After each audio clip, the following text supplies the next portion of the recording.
What is up, everybody? Welcome back to the channel. I'm coming at you with a video standing in one of the most beautiful places in the country, South Padre Island, Texas.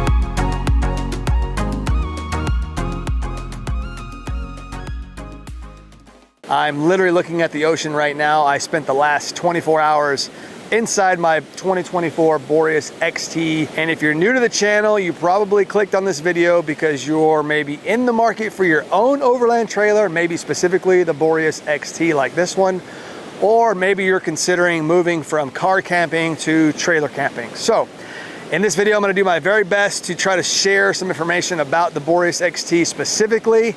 I would like to talk about my experience with the trailer. I've had this trailer for 10 months. I've pulled it all over the country.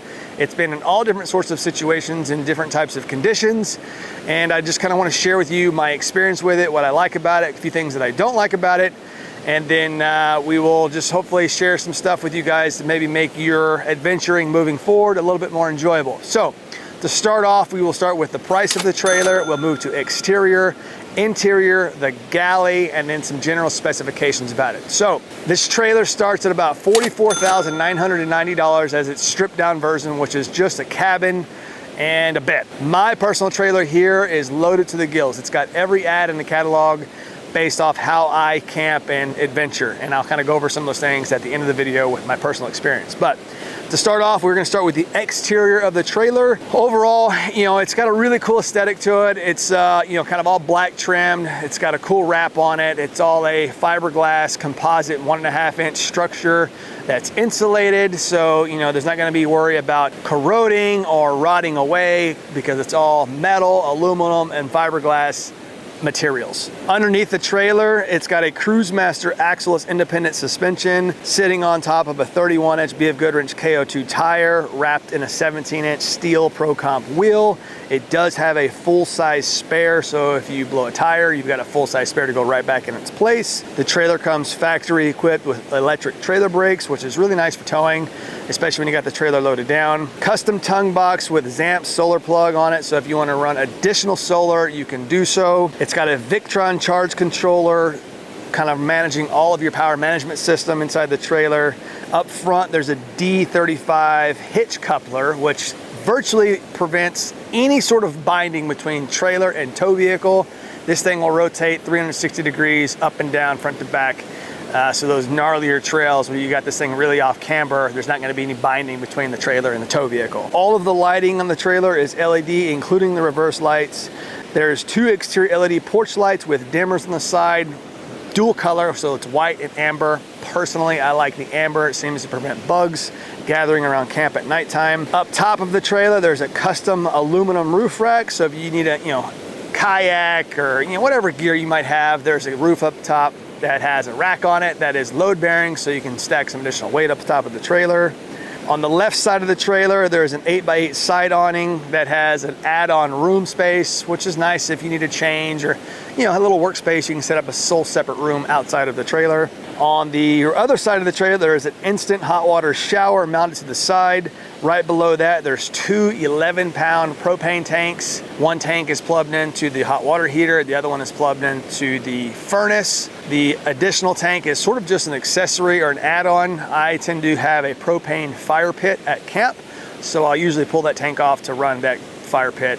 Or if I just need backup propane for the furnace or the heater, I do have an extra tank of propane. The fenders are load bearing, so if you need to get access to your roof rack, you can comfortably step on the fenders without any worry about them breaking or falling off or anything like that. And then the trailer has 19 inches of ground clearance.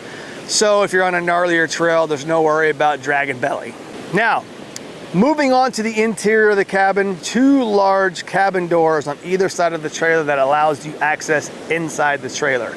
Personally, I'm a big fan of these doors. They're, you know, more of a larger door, so, you know, I'm a taller, broader guy. It's easy for me to get in and out of the trailer.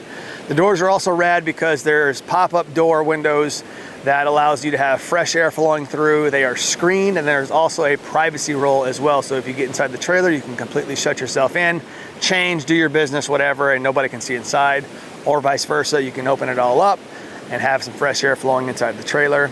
The sleeping space, you know, again, that's one of the most important things when it comes to camping, is resting up after your epic adventure, right? So inside the cabin, there is a 4.5-inch memory foam queen size mattress, which is plenty of space between, you know, myself, my wife, to get inside the trailer and sleep super comfortable and get up the next day and ready to rock and roll again. Inside the cabin, there's LED lighting with a dimmer. Again, it's just really nice having additional lighting. So, you know, if you're in there reading a book or working on a laptop or something, you have light to, you know, make your space a little bit more, you know, work worthy, or if you want to dim it down and make it more of an intimate experience, you can definitely do that as well. All of the cabinetry inside is a composite material, HDPE specifically. Again, I'm at the beach right now. It's hot and it's humid. So, you know, for instance, if it's wood, you have to worry about things swelling, not fitting correctly. You don't have to worry about this with the Boreas. Now, I have camped in this in 17-degree weather. I have not been in extreme snow before, but 17 degrees is pretty dang cold. And to help warm you back up, there is a Propex 6500 BTU forced air furnace, and it is a freaking hot box when you crank this thing up. It's got a thermostat inside. You set the temperature, it'll automatically shut on and off to maintain that cabin temp, so you can warm yourself back up in those extreme cold weather conditions. Now, the exact opposite of being cold, for example, I do a lot of my off-grid and boondocking in more of southern Midwest states where it's hot. You know, I live in South Texas. I'm on the beach in Texas right now. You know, it's 85 degrees right now with like 85% humidity. Today at 3 o'clock in the afternoon, it'll be 100. So that being said, keeping cool is very important and crucial for me. I opted to add the pneumatic air conditioning to my trailer, and it runs totally off of 12 volt. There's no need for shore power to run the air conditioning, which in my opinion is a game changer when it comes to camping. To run this, obviously it is a large load as far as power goes. You gotta have a big enough power reserve and a big enough charging capability to keep the system fully operational, right? So I opted to run 500 watts of solar on the trailer, which are 2 large panels at the rear on the roof rack, and there's another Zamp solar panel up front, totaling 500 watts of charging capability. And I did lose access to the roof rack to run the solar panels, but the trailer has enough storage within the front storage boxes to accommodate all the things I need to carry with me typically. So I haven't really needed the roof rack to carry additional items. You know, having that charging capability, for instance, I got here yesterday at like 5 in the afternoon. I ran the air conditioner all night long. The system drained down to about 15%. Shut the AC off this morning. It's already charging with the sun. It's been a couple hours sitting out and it's already charged back up to 25%. So just keep that in mind depending on how long you're gonna be out, weather conditions, tree coverage. If you're gonna be needing to run high power demand items like the air conditioner or the 2000 watt power inverter that is on board, you know, keep that in mind where you wanna place your trailer, or maybe consider bringing a small, you know, I don't know, 1000 watt generator with you or something to kind of keep your system topped off. I got this trailer last October and I didn't plug it into shore power until April. So that's several months where I didn't really ever need to charge the system back up. So, you know, 500 watts of solar, 200 amp hours of power reserve on board. I haven't really had the issue with, you know, depleting the system completely. Moving out to the galley in the back, arguably maybe one of the most high traffic parts of the trailer. You know, we get to camp, first thing we want to do is make some food, right? So the kitchen, that's super important. The galley up back, there's a stainless steel pull out with a 20,000 BTU partner cook stove. This thing is incredible. I'm here on the beach, it's windy. I fired up the grill last night, made a steak. And had no issues, you know, cooking the steak in 15 minutes and ready to rock and roll. On top of the stove, there's a stainless steel pull-out with sink and on-demand water. On the other side of the sink, there's a pull-out Truma 60-quart electric cooler, refrigerator, freezer. All of the pull-out accessories are mounted on 500-pound sliders with lock-in and lock-out options. So if you're bombing down a trail, you know, your fridge is loaded down, the sink's loaded down, whatever, you don't have to worry about getting to camp, opening the galley up, and your fridge being off center or lopsided. Those slides are gonna be basically bomb proof, so that way your items will slide in and out easily whenever you need them. Same thing out back, there's a 12 volt and USB power source with the battery gauge, so you can kind of monitor and keep an eye on your power system. Same thing, cabinetry in the back is all HDPE cabinetry, so again, that's gonna be open probably a lot more than your cabin will be. So it's gonna be exposed to the elements a little bit more than the cabin would. So again, swelling with cabinets is always an issue with certain trailers. You don't have to worry about that with the Boreas because it's all a composite. They'll shut and close each time nice and tight, just like they're supposed to. Right below the cabinets is a stainless steel countertop. So again, if you spill something, it's a lot easier to clean up than, you know, having a wood surface that's gonna be porous. Stainless steel just wipes right up and it looks pretty after you've cleaned it. Real quick, we'll go over some specifications about the trailer. It's got a 12 volt, 110 volt IntelliPower control center. So your entire electrical system is gonna be managed through this with the Victron charge controller with a touchscreen battery monitor. They run these things in like yachts. This is like a super advanced piece of equipment. There is 200 amp hour Battleborn heated lithium batteries in the trailer. So again, 200 amp hours of power reserve, 12 volt tow vehicle charging system. So when you plug in your tow vehicle to the provided Anderson plug at the nose of the trailer automatically has the charger built into it, so you can top off while you're driving. Shore power with battery charger and tender. So again, if you're plugged in at a campground somewhere, you don't have all the solar like I have, it's got a shore power plug on the side of the trailer, so you can plug it in, run all your stuff, and not have to worry about depleting your system totally down. Your trailer frame is all 3x2 1/8" steel. So, you know, it's a super heavy duty solid structure underneath the trailer. It's all CNC, it's a cut chassis. It's powder coated. In the rear of the trailer, there's a 2-inch receiver hitch that you could tow from if you needed to, if you get in a sticky situation where you need to move the trailer, or maybe you want to run an additional bike rack back there or some sort of storage rack. That 2-inch receiver is frame mounted and welded in, so it's not going to worry about, you know, something falling off. Up front, there's an additional 2-inch front receiver, so if you want to run like a bike rack, or again, just another rack to maybe run a generator or just whatever you want, there's another receiver at the front of the trailer. Having a steel structure underneath is really important because again, it keeps everything nice and solid. And then we need to talk about how it all stacks up with weight, right? So the overall dry weight of the trailer is 2,200 pounds. I think mine fully equipped with 30 gallons of onboard water is about 2,900 pounds. So again, for most mid-sized vehicles, Jeep Wrangler, Ford Bronco, Ford Ranger, Toyota 4Runner, Toyota Tacoma, all of those sort of segmented vehicles, Nissan Frontier, will pull this trailer no problem. I pull it behind a 2023 Ford Bronco Wildtrak with a 2.7 liter in it, and it pulls it no problem. I can run down the highway one-handing the steering wheel at 80 miles an hour, and it's like it's not even behind me. The tongue weight of the trailer is 210 pounds. The overall dimensions are really important if you maybe want to stick it into a 2-car garage. The overall height with an awning is 80.5 inches. So from ground to the top of that awning there is 80.5 inches. So it should fit in most standard 2-car garages. Now the trailer is 16 feet long. So again, it's about the length of a vehicle. Maybe like a half-ton pickup or, you know, a Bronco even. So again, it should back into any standard 2-car garage where you can shut the door and it should clear without any issue. Fender to fender width is 7 foot. Again, it's about the same footprint as just a standard midsize vehicle. So depending on, you know, where you're at, just keep that in mind. 80.5 inches tall overall, 7 foot wide overall, 16 feet long overall. If you have any questions specifically about the information we covered so far, with the interior, the exterior, the galley, and just some general specifications, ask them below. I will be sure to answer you guys as soon as possible. Other than that, I'd like to talk about my experience with the trailer. Like I said, I've had this trailer for 10 months. I've probably pulled it about 34,000 miles at this point. It's been, you know, at Glamis in the sand dunes. It's been out in Johnson Valley, California. It's been out in Mammoth, California. It's been to Moab, Utah. It's been to Colorado a couple times. I'm here at the beach in South Texas. I've pulled it all over the place. It's been on rocky trails. It's been on the highway, obviously a lot. It's been in sand. Overall, so far, I absolutely love this trailer. You know, what's really important for me is quality of sleep, and making sure that things are dependable. And so far, I just hook up and go and don't have any issues with things not working the way they're supposed to. Another thing too that I've dealt with other trailers is, rolling into camp, opening up something and having dust penetration inside the trailer if you've been bombing down super dusty trails all day.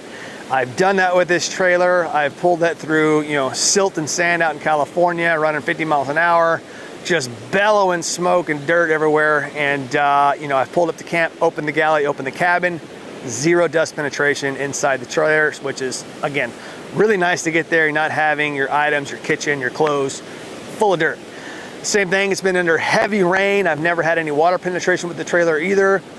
And the power system and the AC is something that gets questioned quite a bit. Do I feel like I need the max air fan over the AC? Or do I feel it was a compromise to go with the AC over the max air fan? Are some of the questions that I've been asked pretty frequently. And I'm gonna say no. When you have the max air fan, obviously it pumps air from the outside into the cabin to kind of create some draft and airflow. Again, I think a lot of that is based off of where you potentially live or primarily see yourself using the trailer. I find myself using the trailer more in hotter, Midwestern and Southern states where the humidity's high and temperature's high. Personally, for me, the air conditioner is the way to go, hands down. And even when I'm in those more central states where it's not as hot, not as humid, I still run the AC. I'll put it at like 72 degrees and let it just do its thing. It doesn't run, that's nowhere near as hard. And it's dehumidifying the cabin overnight. It's keeping fresh air flowing through. I just think that the air conditioner is a game changer when it comes to boondocking and off-grid camping. As far as the capability of cooling it down, these air conditioners are built and engineered more for like vans and larger RVs. So running a 12 volt air conditioner on a small box like this, it is way, way, way more than enough. I mean, you crank that thing down to 68 degrees, put the fan on medium, it literally turns into an ice chest. It is freaking cold. The only thing, like I said, is just making sure that your power setup is accommodating to run that, because the air conditioner is a larger load on the system. Let's talk about some of the add-ons. Like I talked about earlier, I did run 500 watts of solar on the trailer. I do have both awnings on the sides. One is an 8x8 on one side, the other side is a 180 degree awning. The 8x8 rollout awning has an additional room space that I did opt to go with as well. I find myself not using that very frequently. It just seems kind of cumbersome to pack with me and put up. So typically how you see it here is how I usually run it, which just the 180 awning, I'll deploy it, and it's fast, easy, have a little bit of shade coverage out of the sun, and that seems to work really well for me. I really like this setup here specifically. Underneath the 180 awning, I did opt for the shower awning and tent as well. It's a 23/0 drop down shower cubicle that allows for privacy if you need to use a restroom or obviously shower off. My wife really loves this feature, so she can kind of get out of sight and do her business. Same thing with me, obviously, but that's really nice to have too. Okay, let's talk about a few things that I would like to see changed or maybe added to the trailer. I would like to have some sort of like rock lighting underneath it for just kind of floor lights at camp, a little less intense. The side lights on the side of the trailer, they're white, amber, and they're dimmable, but it'd be nice just to have kind of like low lighting down low, not in your face and in your eyes, kind of walking around, to again kind of create more of an intimate experience. I also think it would be really cool to have maybe double the battery reserve that I currently have. This one, like I said, I opted to do the max, which is 200 amp hours of reserve on board. Personally, I do a ton of electric stuff. I'm charging cameras all the time. I'm running the AC all the time. And so my power demand is higher probably than most people. I'm maybe the exception to the rule, but it would be really interesting and nice if it was like 400 amp hours of power reserve versus 200. I think that I would take advantage of having that additional power reserve on the trailer. It would be nice to have a little bit extra reserve just for a little extra peace of mind if I'm on those really extended stays with challenging weather conditions where I don't have as much exposure to sun, or I'm camped under some trees somewhere where I have a ton of shade coverage. It'd be just nice to have a little extra power reserve for those situations. All right, guys, that's gonna conclude this video. I hope it was informational, maybe insightful. Again, if you're considering moving into the trailer space, or maybe you're shopping the Boreas XT, hopefully this video helped you, kind of make your decision a little bit easier moving forward. If you liked the video, give me a like on the video, click that little thing down below. It really helps the video and helps me with the channel. I would really appreciate it. Also, I do lots of fun adventures. I do little reviews like this. I build a lot of cool stuff in my shop. I invite you to stick around, maybe hit that subscribe button, and let's have some fun together in the future. Other than that, I will see you on the next one, guys. Thank you so much for watching. We'll see you next time.